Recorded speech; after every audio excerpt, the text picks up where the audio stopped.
ঘড়ি কাটায় এখন ৭টা ২৭ বাজে। অনেকেরই পত্রিকা পড়ার অভ্যাস আছে। আজকের পত্রিকার শিরোনামে কি কি বলা হচ্ছে চলুন আমরা এক নজরে একটু দেখে নিই। আমরা যদি একটু সমকাল পত্রিকার দিকে চোখ রাখি তাহলে আমরা দেখতে পাচ্ছি যে গ্যাস সংকট, কিন্তু কার্গো সংকটে গ্যাসের ঘাটতি কাটছেই না। মহেশখালের যে এক্সিলেটার সেখানে কিন্তু এলএনজি টার্মিনাল ক্ষতিগ্রস্ত হয়। 30 দিনেও দেশের গ্যাস সংকট কাটেনি এবং সেটি না কাটার কারণে কিন্তু অনেক উৎপাদন কারখানা আছে, সেই কারখানাগুলো কিন্তু বন্ধ হয়ে যাচ্ছে, অনেক জায়গায় ছুটি দেওয়া হচ্ছে এবং তাদের যে শিপমেন্ট আছে সেই শিপমেন্ট তারা সময় মতো আসলে করতে পারছে না। সেক্ষেত্রে আমাদের যেই উৎপাদন কার্যক্রম আমাদের দেশের টোটাল সেটি কিন্তু ব্যাহত হচ্ছে।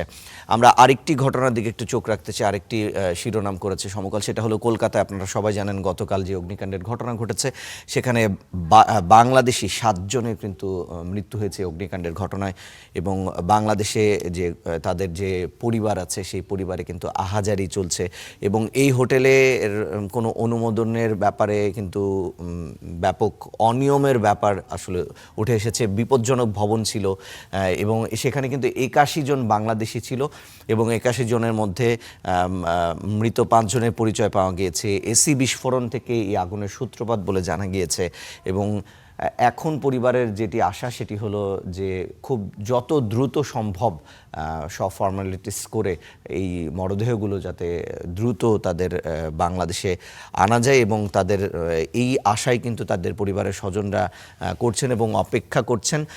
আরেকটি শিরোনাম তারা করেছে 7.5 মাসে 123 গুলির ঘটনায় নিহত 59, অর্থাৎ আইন শৃঙ্খলা পরিস্থিতির যেই ভয়াবহ অবস্থা সেটি নিয়ে কিন্তু তারা একটি শিরোনাম করেছে। সেখানে রাজধানী মিরপুর 11 নম্বর স্টেশনে বি ব্লকে চায়ের দোকানে 7 আগস্ট বিকালে আড্ডা দিচ্ছিলেন বিএনপি নেতা এবং এরকম অনেক ঘটনায় তাদের এখানে কিন্তু আছে। আইন শৃঙ্খলা পরিস্থিতির আরও একটি চিত্র তারা তুলে ধরেছে, সেটি আপনাদেরকে একটু জানাতে চাই যে 21 জেলায় গুলিবিদ্ধ, আহত হচ্ছে 140 জন, নিহত 59 জন। সবচেয়ে বেশি গুলির ঘটনা খুলনায়, সেখানে 37টি ঘটনা ঘটেছে।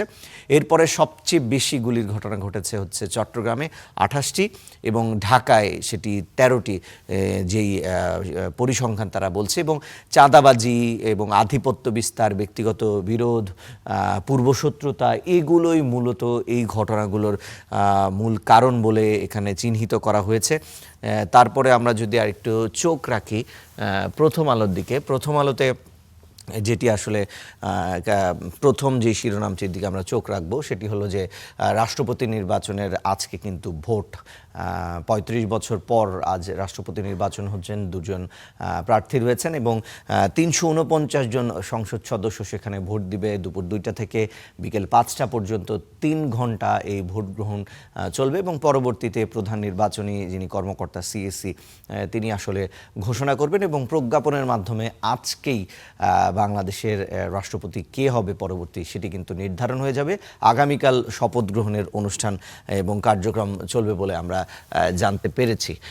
তারপরে আমরা দেখতে পাচ্ছি যে হামে আক্রান্ত শিশুদের 65% অপুষ্টির শিকার, সেটি নিয়ে তারা একটি প্রতিবেদন করেছে এবং আমরা একটা ছবি দেখতে পাচ্ছি, আপনারা সবাই হয়তো নিশ্চয়ই দেখতে পাচ্ছেন যে এই ছবিতে এই যে কলকাতার মির্জা গালিব স্ট্রিটে অগ্নিকাণ্ডের ঘটনায় যে বাংলাদেশিদের মারা গিয়েছেন তাদের বিষয়ে কিন্তু তারা এই যে কাগজপত্র ছাড়াই চলছিল হোটেলটি, সে বিষয়ে আসলে আমরা দেখতে পাই যে কোনো ঘটনা ঘটার পরেই আসলে এই যে এই হোটেলটির কার্যক্রম বৈধ ছিল না, সেটি আসলে এরকম অগ্নিকাণ্ড ঘটার আগেই যদি কর্তৃপক্ষ সচেতন হতো, সেটি যাচাই বাছাই করতো, সেক্ষেত্রে কিন্তু অনেকটাই এই ব্যবসায়ীরা সচেতন হতো এবং সচেতন হওয়ার পরে এরকম অনাকাঙ্ক্ষিত ঘটনায় এরকম বাংলাদেশিদের প্রাণ যাবে। বাংলাদেশি শুধু না, যে কোনো দেশের মানুষেরই আসলে প্রাণ যাবে অগ্নিকাণ্ডের ঘটনায় অসচেতনতার কারণে, সেটি কিন্তু কোনোভাবেই আসলে কাম্য না।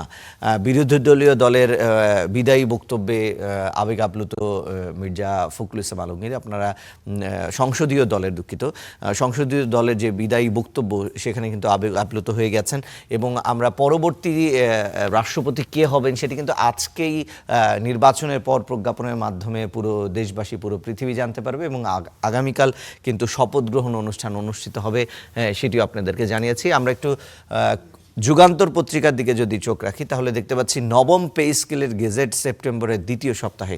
এই বহুল প্রতীক্ষিত নবম জাতীয় পে স্কেলের গেজেট সেপ্টেম্বরের দ্বিতীয় সপ্তাহে প্রকাশের লক্ষ্যে জোর প্রস্তুতি চলছে।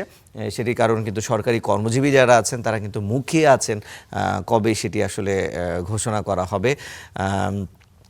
মির্জা ফখরুলকে রাষ্ট্রপতি ঘোষণার আনুষ্ঠানিকতা আজ, এরকম একটা শিরোনাম তারা করেছে। বিদায়ী সভায় কাঁদলেন মির্জা ফখরুল ইসলাম আলমগীর। দুপুর 2টা থেকে বিকেল 5টা পর্যন্ত ভোট দেবেন সংসদ সদস্যরা এবং দেশের 23তম রাষ্ট্রপতি আজকে নির্বাচিত হবেন এবং নির্বাচন হবে দুপুর 2টা থেকে 5টা পর্যন্ত। এখানেও কিন্তু আমরা কলকাতার সেই অগ্নিকাণ্ডের ঘটনায় নিহত পরিবারের স্বজনদের আহাজারির ছবি দেখতে পাচ্ছি। আরেকটি গ্যাস বিদ্যুৎ সংকট নিয়ে তারা করেছেন যে সরাসরি তদারকির দায়িত্বে প্রধানমন্ত্রী, হচ্ছে তদন্ত, অর্থাৎ কি কারণে এই গ্যাস সংকট সেদিকে কিন্তু সরাসরি তদারকি করছেন প্রধানমন্ত্রী স্বয়ং নিজেই। এবং এই জ্বালানি সংকট নিরসন এখন মানুষের ভোগান্তি কমার অন্যতম কি বলবো উপায় মানুষ খুঁজছে, কিভাবে জ্বালানি সংকট থেকে নিরসন পাওয়া যায় এবং কিভাবে আসলে একটা স্বস্তির জীবনযাপন মানুষ করতে পারে। তো আমরা পত্রিকার শিরোনামগুলো দেখছিলাম, পত্রিকার শিরোনামগুলো থেকে নিশ্চয়ই আপনারা জানতে পেরেছেন যে আজকে কোন কোন পত্রিকায় কি কি শিরোনাম করা হয়েছে।